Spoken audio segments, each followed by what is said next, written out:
This is Keys to the Shop, episode 451, Business Growth, Integrity, and Farmer Equity with Martin Mayorga of Mayorga Coffee. Well, hey everyone, and welcome to another episode of Keys to the Shop, where we give you insights, inspiration, and the tools you need to grow as a coffee service professional. Thank you so much for taking the time to listen to this episode. It's going to be a great one, and I would really love to let you know, first off, that if you have any questions about anything on the show, you can always email me, chris@keystotheshop.com. And on top of that, that's where you can reach me if you're interested in Keys to the Shop consulting and coaching. I work one-on-one with coffee shop owners around the world to help them improve their operations, people, and quality. And it all boils down to having a people-first, thriving business that brings joy to you, your customers, and your staff. I mean, this is what Keys to the Shop is about, and it's what our focus is at Keys to the Shop Consulting. And if you want to explore what it's like to work one-on-one with Keys to the Shop Consulting, go ahead and email chris@keystotheshop.com. We'll set up a free discovery call and have a conversation. Can't wait to hear what you've got going on. And we can discuss how Keys to the Shop Consulting can help you. Again, that's Chris, CHRIS, @keystotheshop.com. I also have to mention, we have our key holder coaching groups that have launched. We are over halfway through at the first group, and the first group is going so well. I'm so pleased. And it's really exciting for me to be able to say, we're going to be launching multiple groups in 2024 here. And by the way, Happy New Year to everybody as you're listening to this as our first episode of the new year. If you are interested, chris@keystotheshop.com, reach out, because we are opening up applications to a handful of people who express interest in the key holder coaching groups, where coffee shop owners gather together in community to help each other become better and bring accountability, encouragement, insights, and walk with community through running a coffee shop, which is a famously lonely position to be in as a coffee shop owner. So if being a part of a cohort of coffee shop owners over the course of about 6 months, 12 two-hour phone calls with the group, and really working with each other through various problems and challenges and opportunities, getting clarity, sounds interesting to you, then go ahead and email chris@keystotheshop.com. I would love to have a conversation, and we'll send you an application to be considered for this next round of key holder coaching groups. Now, I really want to tell you all about something that is changing the landscape of batch brew coffee and extraction technology, and that is the Ground Control Brewer at groundcontrol.coffee. That's where you can go to learn more about this amazing brewer. SCA award-winning technology gives users the ability to tap into flavors in their coffee and fine-tune those flavors unlike any other brewer. And the new version of the Ground Control Brewer is way more compact, and it's also 30% higher in volume for production of batch espresso and cold brew concentrate, which is one of the things that they're known for. On top of game-changing batch brew coffee, it's concentrates for batched iced lattes and also 8-minute cold brew. And these points alone, I think, make this Ground Control Brewer in its own category. If you're looking for a upgrade to what you offer your customers and to how you brew your coffee in the coffee shop, then go look at the Ground Control Brewer at groundcontrol.coffee. Check them out there and have a conversation with one of the folks there. Get in contact for sure. I love all the people there and what they're doing for coffee and for your guests' experience of coffee. This is something you should consider for your cafe. Again, check them out over at groundcontrol.coffee. You know, it's really important that you go through all this trouble getting great coffee extraction, but you have to put with it a great product. And when it comes to plant-based beverages, the Barista Series from Pacific is the cornerstone of this industry when it comes to excellence in plant-based beverages.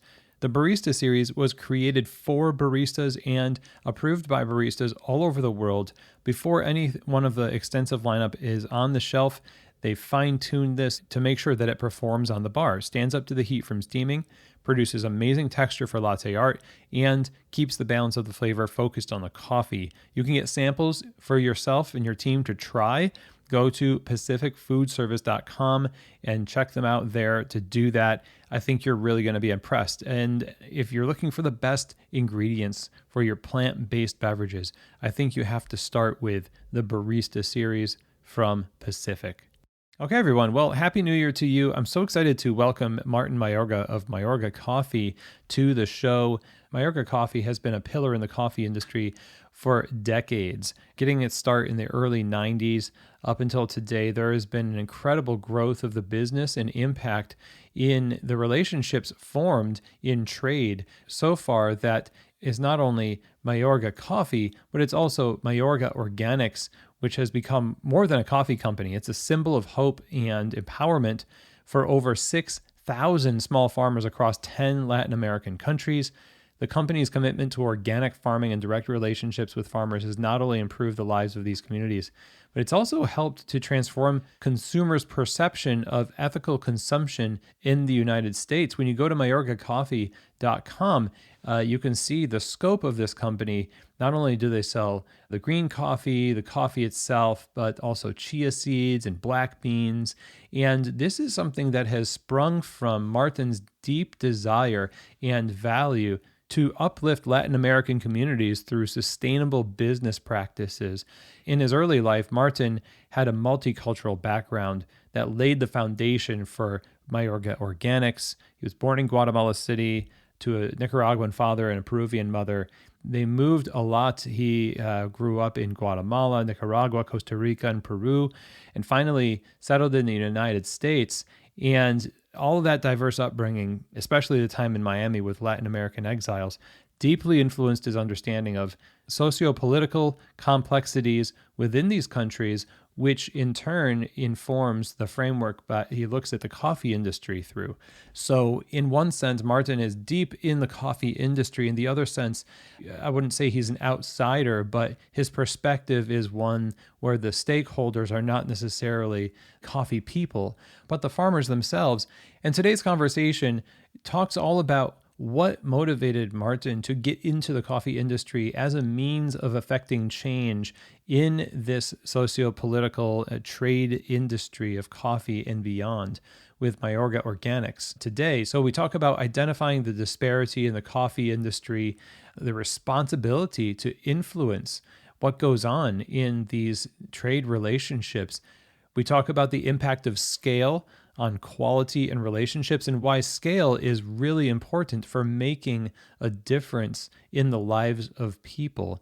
And throughout this conversation, we're going to discover what drives Martin and how he wants to challenge the coffee industry and impact lives through his company. And I so appreciate Martin's vulnerability here and his ability to be candid and direct when addressing these issues. There is a lot of work to do in the industry, and there is a lot of opportunity to have success in that work. And the story of Mayorga Coffee is a prime example of somebody who has been sustaining this passion for making a difference patiently over time with integrity and leading through values and ethics, a business built on quality relationships. And so I hope you get a lot from this conversation, that it opens your eyes and challenges your perceptions.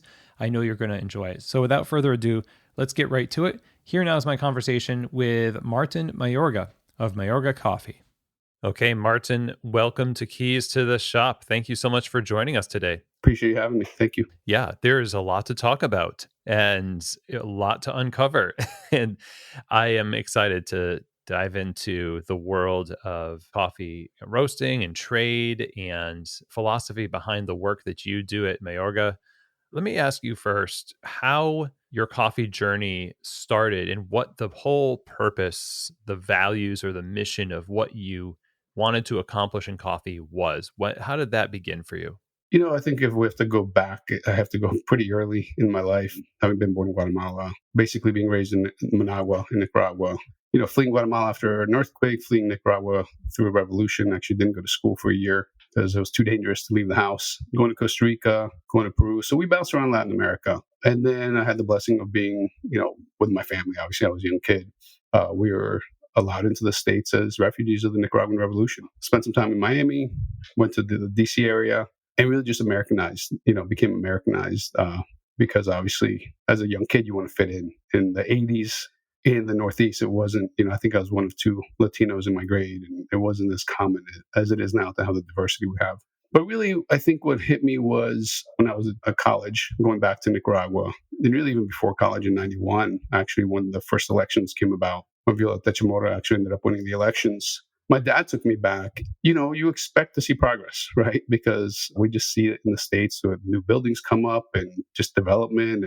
And I saw a country that had been set back. I kept going back with my dad. And, this is a time when I was studying finance and I was offered a job to go into Wall Street and become an analyst. And I didn't feel right. I felt like if I had the opportunity to go to the US, which is like a dream for so many, and not only come to the US, but come to the US and have a great education and a safe home and enough to eat, I felt like I had to do something. And really what hit me the most throughout my childhood and going back was this disparity. And the disparity specifically is related to the people who grow our food. The product we feed ourselves, our children, our families, and that nourish us are some of the poorest people in the world. We're seeing in the US, the consumers have so much disposable income. And my belief was they wanted to do the right thing and do right by society and by the world and by the environment. I just felt like there was a missing piece in the middle of the supply chain.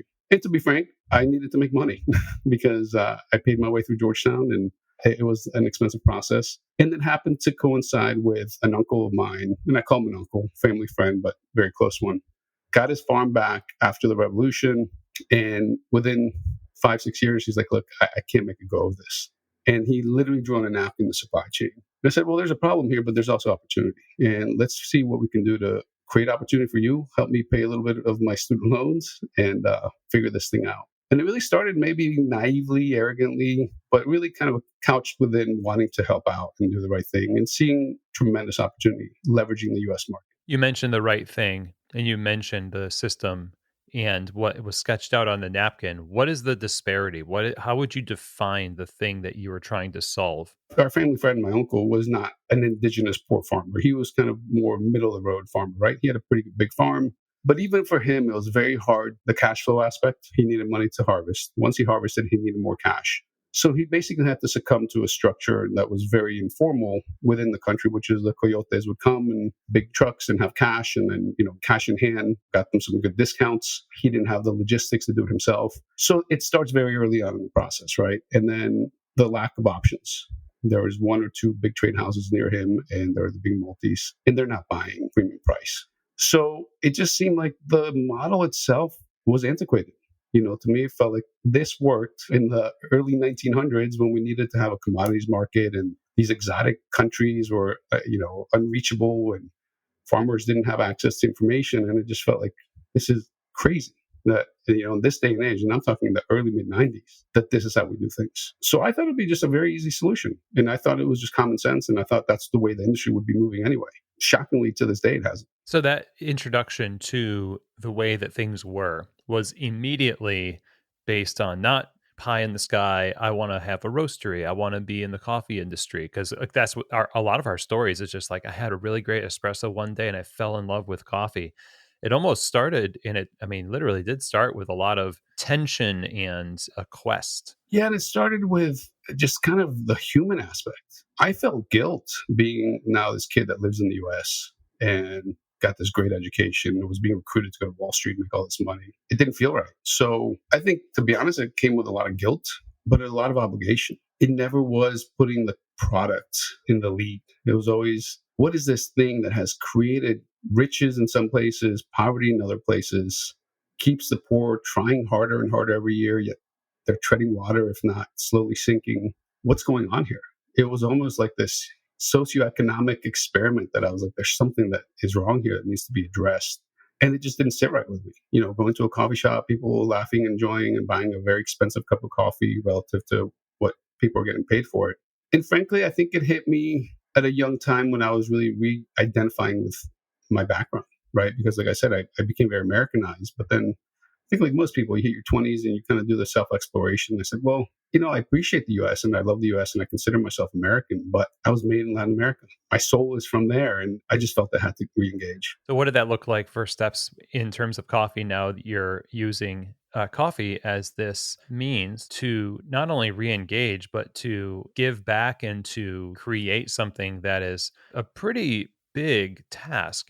This is an incredibly large industry, and you mentioned being shocked by what you saw, and imagine that didn't stop. You probably uncovered a lot more in the process, but in that process of uncovering what was actually happening, how did you start taking steps with your business to get established as just a profitable business to be able to actually do something about it? It's interesting because you mentioned that most enter the business through an experience they had with the product. I didn't know I was entering a business, and I never intended to enter a business. And I tell people all the time, had I known what I was getting into, I don't think I would have done it. So I never really knew I was building a business. I accidentally built a business in a company. I was trying to help somebody who was close to my family. I then saw challenges in the market. I thought, man, this is a no-brainer. I'm going to be able to bring your product straight up to the States. We're going to sell it right to roasters. They're going to save a little money. They're going to feel good about it. They're going to actually build relationships. They'll manage their supply chain. We don't talk about things this way in this coffee industry, but it's having good suppliers, having predictability in your supply chain. I thought I was bringing that, and I could help him, help myself a little bit, and start to kind of push things into the right direction. And then it was just obstacle after obstacle. I had two pretty good sized roasters help me by buying from us, beat me up a little bit on pricing because they were used to it. But all I heard from people was, no, we don't want to deal with Latin America. We buy our coffee out of New York. And my answer was like, you realize coffee doesn't grow in New York, right? It's So this kind of ignorance, to be honest, of I don't want to be exposed to Latin America and these, quote, developing countries. Well, if you're in the coffee industry, you are. And I think it led kind of a pattern that I recognize of willful ignorance in the coffee world. They didn't want to hear about anything or know about anything. They just wanted their coffee out of New York and pay a price and move on. So I found myself having to move up the supply chain, right? So first it was, trading green coffee. Then I have to have inventory of green coffee. Well, now it looks like I have to roast because there aren't enough roasters out there that understand and care about what I want to do. And then I had to build shops because I needed some branding and some messaging. So I really moved my way up the supply chain over time and really begrudgingly. I wasn't excited for the shiny part of the industry. I was excited by the work on the ground. To the point where I had 12 shops at one point.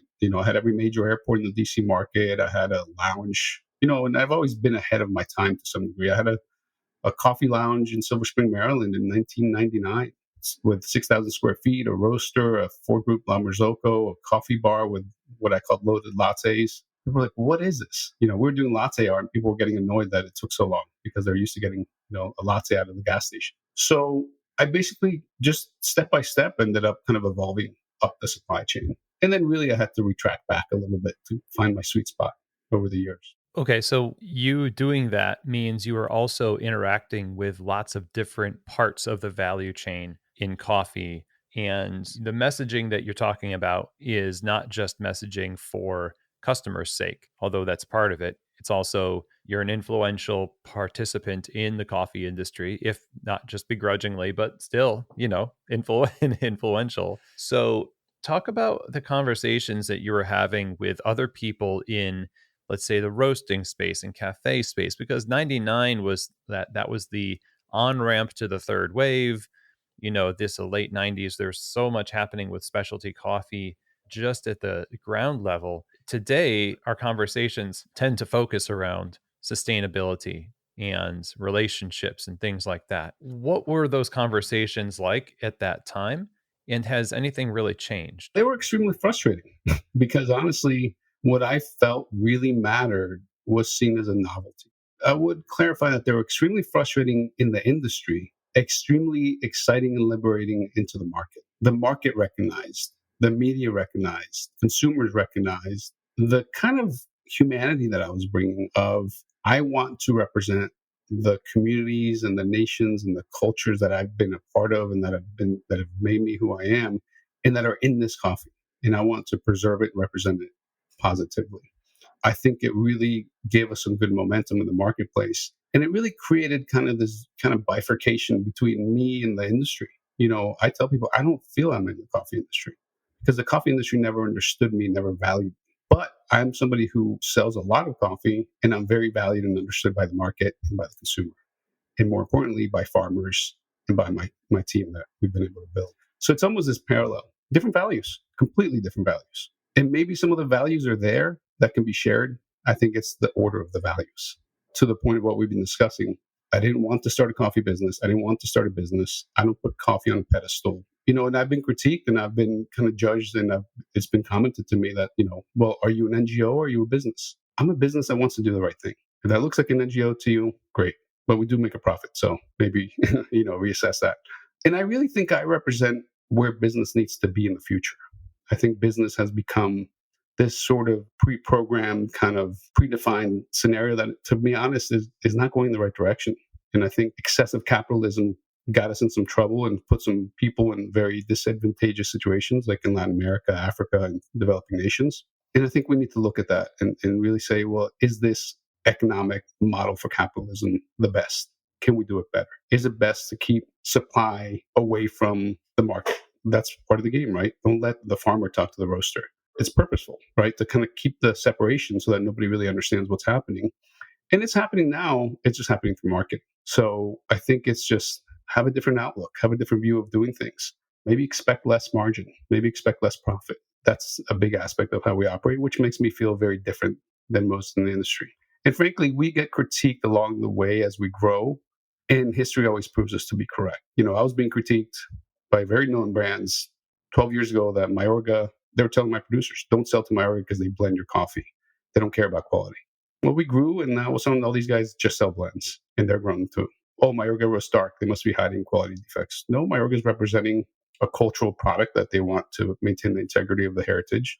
So, Mayorga sells to big club stores. They don't sell quality. Everybody wants to sell to big club stores now. Mayorga sells to grocery. So the industry has its storyline that it wants to believe. I don't really care for that storyline. I care for farmers, my team, the consumers in the marketplace. What do we sacrifice when we are beholden to the storyline of that era we find ourselves in, rather than what it seems like you have a through line, a mission that is consistent no matter what the trend is, that has allowed for some kind of momentum? And what happens in terms of industry progress when we are simply siloed into these schools of thought and approaches that don't seem to have much sustainable energy? I mean, from my perspective, individually, we sacrifice freedom to really grow and make an impact within your priorities and your values, right? I had a conversation this morning with Aaron, who's my company president, and we've made some decisions that, and I always laugh. If I had a board, I'd be fired, but I play the long game. I'm in this to make sure not only we are in business in 20 years, our producers are thriving in 20 years, our consumers are getting a benefit in 20 years. If people go that route, from my perspective, you're selling a little bit of yourself into the chase for profits and the chase for recognition. And to me personally, maybe seeing what I saw growing up and escaping our revolution and losing everything twice in our lifetime with my family, freedom is a pretty important value, and fairness is a very important value. I would never give those up. I would never give up my freedom. I would never give my prioritization of being fair and equitable across the board. And I think as an industry, we lose the ability to create impact because we're trusting that others are saying, doing what they say they're doing. We're trusting that others are well informed. And I think there's almost kind of complicit scenario where everybody acts like they're doing the right thing and improving things, and maybe they're not. What's the opposite of assuming? Getting your hands dirty, doing what I did, which was I lived in a cigar factory for 10 months in Esteli, Nicaragua, and I rode the back of a pickup truck to go to the coffee farms. And that's the opposite now. Do you have to go to the extreme? No.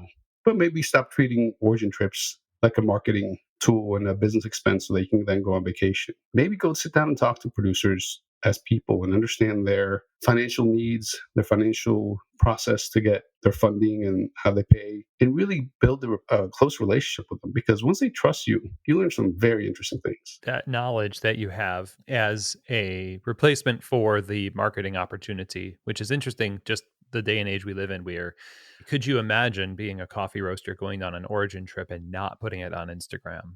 And, you know, is it a wasted trip, or was the purpose of the trip actually the relationship and your own personal development, so that because of the power that you have at that end of the supply chain, you're being informed is so important? And I know we've talked about just the sheer power and influential positioning of cafes and roasteries in consuming countries, especially and now increasingly just exploding in producing countries as well. Talk a little bit about the idea of our need and maybe our responsibility for self development and transformation so that we can effectively use these things as tools that affect more people than just our neighborhood, that actually has a positive effect on the supply chain. Well, I hate to quote Spider-Man, but with great power comes great responsibility. In the marketplace, people get consumed by the ego and the power and the impact and the influence and the awards and the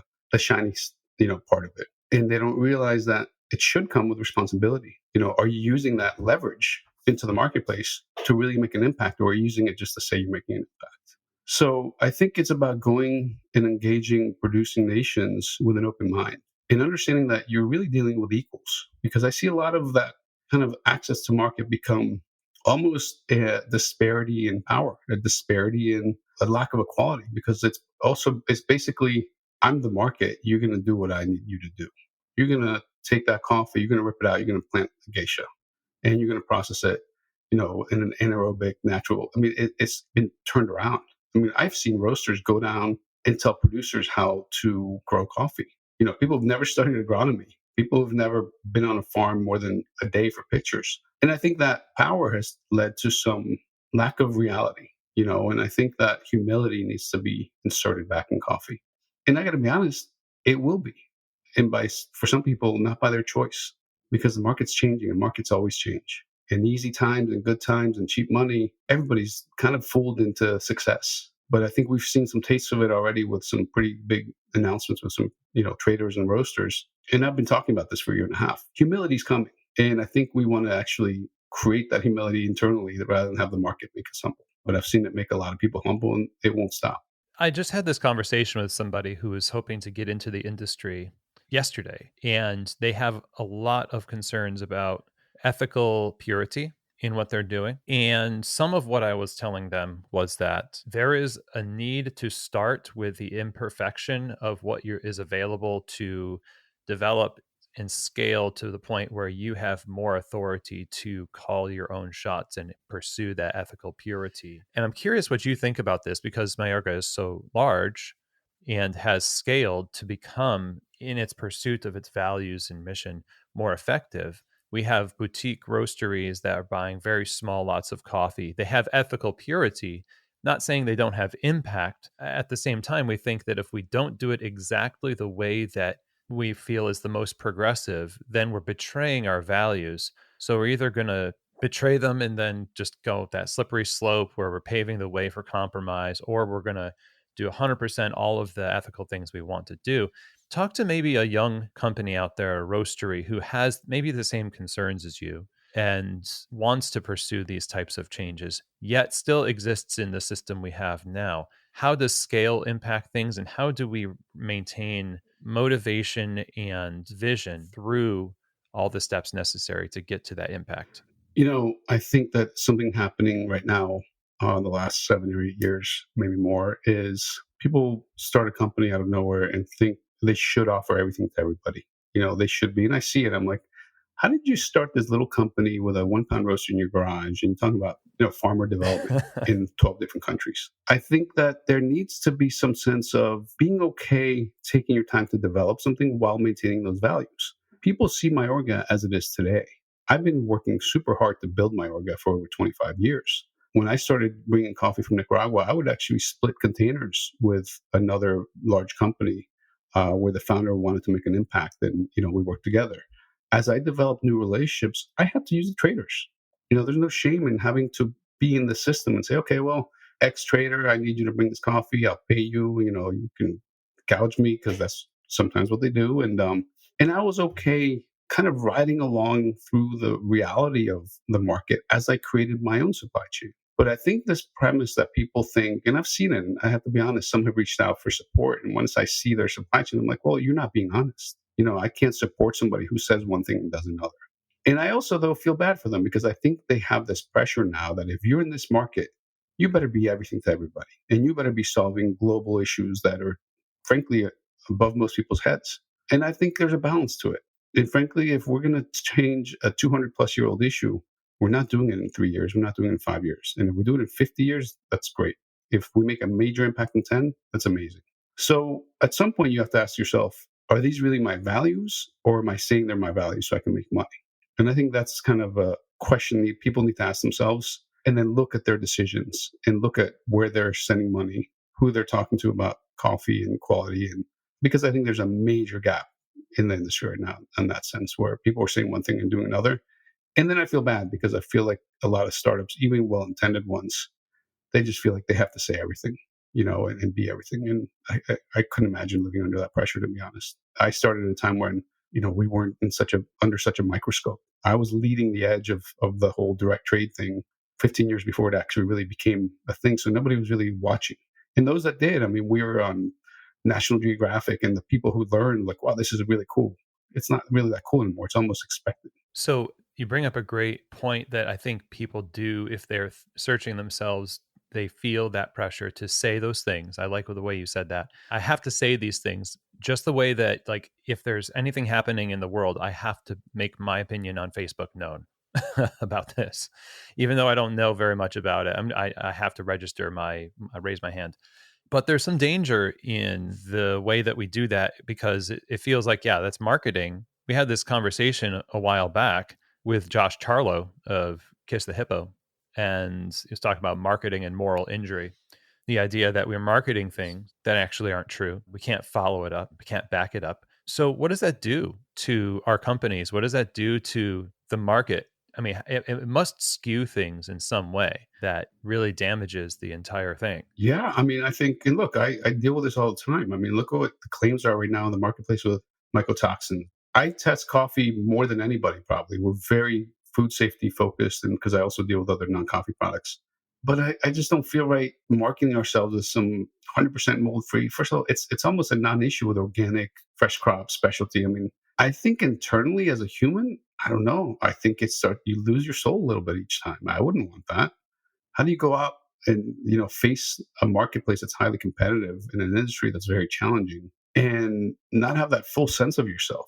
To your point about people feel like they need to kind of step in and voice their position on things, I would disagree with that. They don't have to. They have to live their life in congruence with those things. I don't post about social issues, but I feel very good about my real life, not only beliefs, but actions within those social issues. And I think that we just risk seeing people, young people who are very well intended, kind of create a gap between who they think they are and who they really are. And I know this is a lot more like philosophically sounding than a business conversation, but for me, I feel comfortable in any situation in my business because I bring my whole self to everything, in my authentic self. There's no part of me that needs to hide anything. I mean, I think the most I have to do is sometimes watch my language around people, because I tend to, but I don't need to curb or manage or think.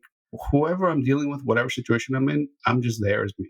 And frankly, I think that's been a huge asset for us and a huge ability for us to grow the business, because there's no remembering what we told this client. There's no, how do we cover these tracks? We just say what we do. We talk about who we are, but we live it. And I would rather feel that way than feel like I have to voice the opinion of the week publicly just to fit in. Yeah. And it gives maybe this false positive about the industry is making a lot of progress in sustainability because we're always talking about it. So because we're always talking about it, we've got to have made a lot of progress, right? Oh, I got to say something about that, because to me, the biggest challenge that I see has happened in the last 8-10 years or so is just that. I think consumers, because they hear so much talk about it, they're like, oh, the industry's got this. They've figured it out, right? Because you can't say stuff like this publicly if it's not true, because apparently consumers think there's a magic government agency that's verifying claims of that nature. And frankly, what I've seen is the opposite has happened. What has emerged over the last 10, 12 years through, this whatever wave we decide we're in? Wealthier farmers have emerged in the lead on very high point scores, very expensive processes, very expensive varieties. And the poorest farmers are worse off. There's no denying. And anybody wants to argue it, I would love to have the conversation with them in Latin America. Talk to me about people can't get pickers. People are abandoning farms. So all these conversations we've been having about sustainability and equity and fair pay, we're using the poor farmer as the poster child while we're giving that business to the wealthier farmer. And not only wealthier farmers in these countries, investors who come down and buy farms and who can afford the 3 to 5 year process of developing and curating the right product. I'm seeing it. Everybody in Latin America is seeing it. The indigenous poor farmer who typically has to work through a co-op because they don't have enough volume power to make an impact and actually get to an export level is completely being shut out. Not only being shut out, being shunned by the industry. One of the critiques I've gotten is, oh, you buy co-op coffees, how do you control your quality? Much better than you do, who doesn't know who actually grew your coffee. So there's a premise of talking about the poor farmer. And first of all, let's be very clear. Not every coffee farmer is poor. I see these origin trips where people, post online like, oh, we're with our farmers, we're helping them. Like, I know this family. They own the bank, they own the hotel you stayed in, they own the car dealership that's, they took their $200,000 G-Wagon from. We just have to be realistic and we have to be honest. But I think the gap is right now education. And I think a lot of people are jumping into this industry and not being willing to take that educational process to really know that what they're saying is true. Do you feel there's a impatience toward progress when it comes to how we've developed our minds toward getting this return on investment? Like, I need to feel really good about what I'm doing so often that maybe I can't do as much good. Yeah, and it's understandable because I feel that. I feel frustrated. I've been in this 25 years and the process is minimal, if any. I would love to see more progress. Now, the progress I can sense, and maybe my expectations are a little high on myself, because a lot of people, when I say that, are like, have you realized how much Mayorga has done? So maybe I need to step back on that a little bit. But I think in general, the premise of entrepreneurship and business ownership is completely unrealistic today. I think people, and I've talked to, and I have nephews, and I've engaged with enough young people that are starting businesses that they really think, in 5 years I'll have a private jet, and they just think it's what they see on social media. And so the bar is set so high that any progress is not really recognized as valuable. And I have it too, but to a different degree, in the fact that we have a 200-year-old issue that has, through billions of dollars, created poverty. I'm going to be very clear now, stand up to anybody on this too. Poverty in our countries in Latin America has been created. It's been created by taking and extracting from our countries, our land, our people. And the only way to get it back is to leverage that same volume, that same industry, that same business, those same dollars, and reallocating them in a more equitable way. The frustration that I get when people say, small is good. If you're small, then, and that's the premise that the consumer's being led to believe. Big is bad. Well, big has been bad. What if big was good? What if volume was good? Imagine the impact we can make then. Why do we have to shun things because they're larger? When, in my opinion, I was talking to a buddy of mine the other day who's in the trade side of things. He asked me what my rejection rate is on green coffee. I'm like, I haven't rejected coffee in 15 years because my producers know exactly what I need and we're at origin all the time. So there's no rejection out of New York. There's none of that. I run a much more quality focused business at this scale than I did when I was starting out. 100%. I have so much more control and insight into the product. Because of the relationships and the long-term investment you've made. Yeah, and I don't hop around for points from farmer to farmer or hop around for payment terms from trader to trader. I curate and develop not only relationships, but quality assurance, right? And I give my producers stability, which they know every year they're going to work to produce X coffee for Mayorga. And these are Mayorga standards. And Mayorga gives us contracts 6 months before anybody. And we finance those contracts because Mayorga talked to the bank and renegotiated our rates and is willing to sign a contract with the bank to make sure, so the leverage has been tremendous, not only to support producers and build a better business, but to manage quality at a completely different level. It almost feels like because you came as an outsider and you said you kind of consider yourself as such still, that your ability to look at coffee in a objective business way is better than most whose romanticized ideas of coffee was the foundation of their entry into coffee when they just couldn't shake it. I think it's that. I think it's my background of where I grew up. And frankly, I think it's because, I'm kind of a finance nerd. My dad was an economist. I have a very good financial mind. And I tell people all the time, once you follow the money, just like a movie when they're trying to catch the big kingpin, follow the money. When you follow the money and you understand the money side of anything, you really understand that industry. And you learn that really the industry is less about the product than the actual money. Financing coffee is the business. Coffee is just the asset. And I think once you see that and you see these kind of parallels happening, ideally you can break it to simplest components and rebuild it more intelligently. And that's all we've been trying to do. That's good. Yeah. And there is a lot of talk about this. We talk about it on the show. It's, as far as talk is worth something, about reversing the idea of that value of saying it's people first, then coffee, or people through coffee. Coffee is the means, which is what I hear you saying. And obviously, at a certain scale, you have the ability and you have cultivated over time patiently this ability to make that kind of impact. And so I'm really glad you're talking about the idea that scale is not necessarily bad. I think we do sort of conflate large with bad because we've seen many examples where that's actually played out.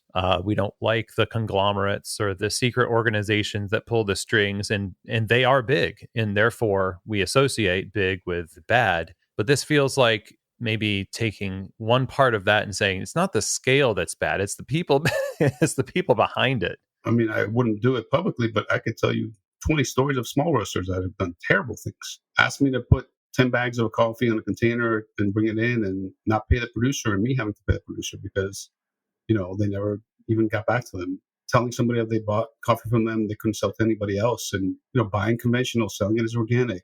I've seen a lot of small players, and this is that desperation that I talked about earlier, right? Which is I have to be everything to everybody. Because I've seen the small guys do it, I realized, like you said, it's not about size, it's about your own ethics and values. And think about this. When you're small and starting out, you have nothing to lose and everything to gain. Your risk tolerance for decisions is a lot different than when you've worked 25 years, 30 years, and you've built something of scale and value. You don't make dumb decisions. I mean, I had a conversation with Aaron this morning about some decisions we're making on, some marketing stuff. I said, listen, every decision I make is so that we're here in 20 years, and ideally my son's running this business. So we're going to feel a little short-term pain, fine, but I'm not willing to put my values on the line. Now, maybe when I was starting out, I probably would have even considered things that now it's just like, yeah, I don't even want to hear about it. So I think it's that pressure again that, frankly, I think a lot of people feel. And I think people have to be very careful about this assumption that if you're small, you're doing the right thing. Because I've had a lot of people come to me for advice or mentorship within 5 minutes of finding out their supply chain. I can't work with you because here's what I'm reading on your website and here's what you just told me. It's complete lies. And trust me, guess what? The big companies have the ability to make the best impact, right? Whatever you might think of Nespresso, and I have my opinions, there's some good things of them. Now, we'd like for them to do more of those things and less of other things. But you can make a great impact. And this is my own argument for how I buy. If I'm buying millions, if not tens of millions of pounds of coffee, a 20-cent difference is a big deal. If I'm buying 100,000 pounds of coffee, maybe 50 cents, $1 is a big deal. But I think it's just a matter of respecting the incremental improvements at any scale. Well said. There was a sustainability series we did a little bit ago, 2 years ago, I think. And the idea was, somebody on that show, I forget who, on the farmers episode, said they talk to farmers and they say, well, what can we do to help support you more in the industry? And the quote was an enthusiastic from many people, many farmers, sell more coffee. That's it. I tell people my job is to sell more coffee for the farmers. I'm the farmer's sales rep. And even when I talk to them and we're going through some transitionary pricing scenarios like we are right now, tell them, look, my job isn't to buy from you and pay you the most. My job is for you and I to sell together into the market. And I have to bring the reality of the market to that conversation. You have to bring the reality of the farm and the community to that conversation.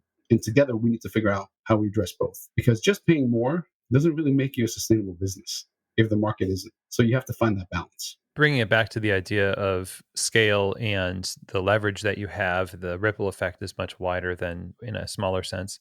If we're talking about affecting change for policies or purchasing styles, innovating trade models and things like that, if you've built your business to the point where, let's say you do something, that's going to have a much bigger impact on the industry than if somebody somewhere innovates something in anonymity in the small size simply because of that scale. So it does feel like the unicorn here is to have a scaled business that has the integrity of its ethics and a mind to serve people with innovation of those values over time and how to exercise those values throughout whatever they choose to do.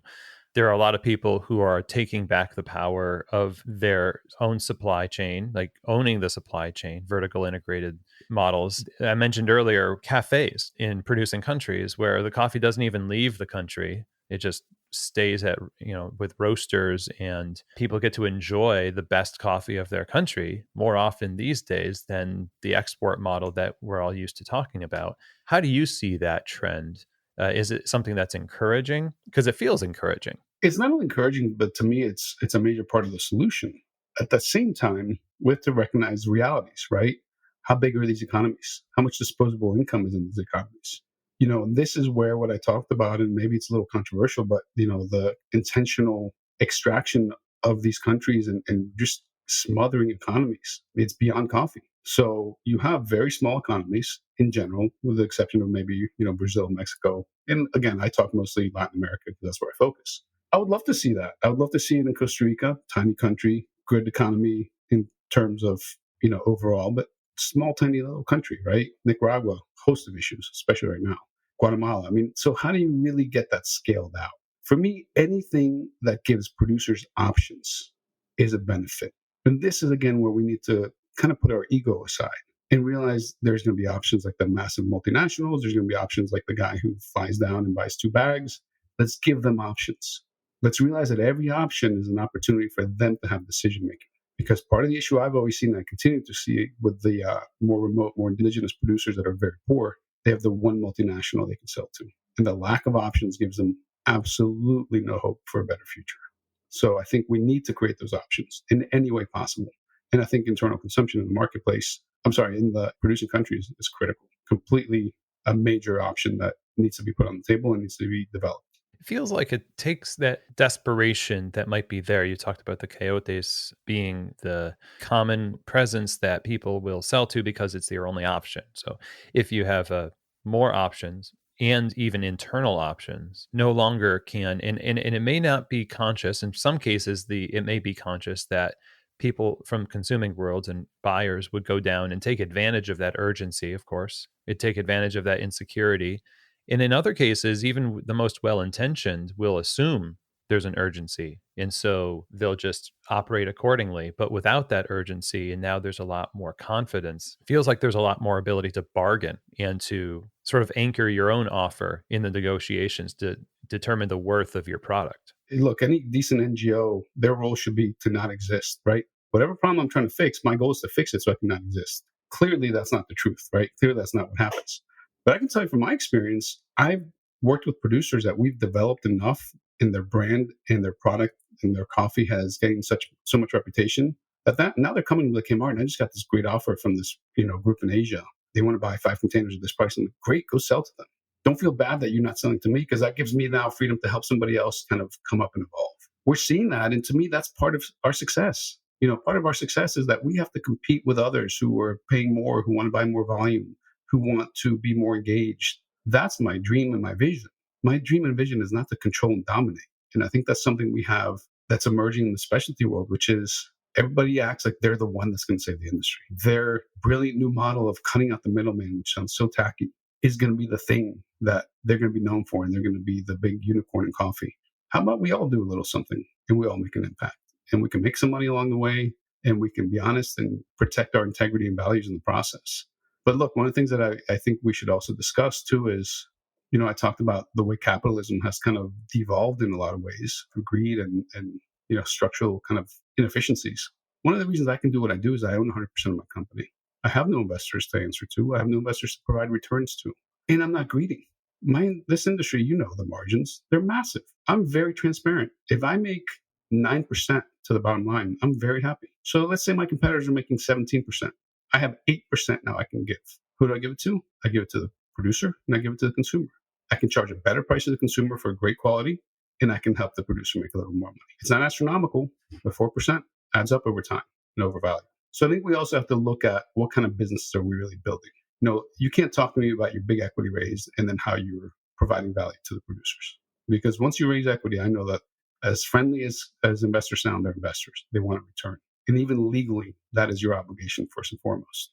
So I think we have to look at how we structure businesses nowadays and the expectations we have on income and profit. Less so being beholden to investors and controlling interests, and more to independence. You mentioned obviously freedom as a value to make these kinds of moves that are in keeping with your integrity instead of picking away at it. Yeah, or creating a formula of messaging that sounds good so you can make money, which is really what I see happening. It's part of the business plan. What do people want to hear? Let's tell them that.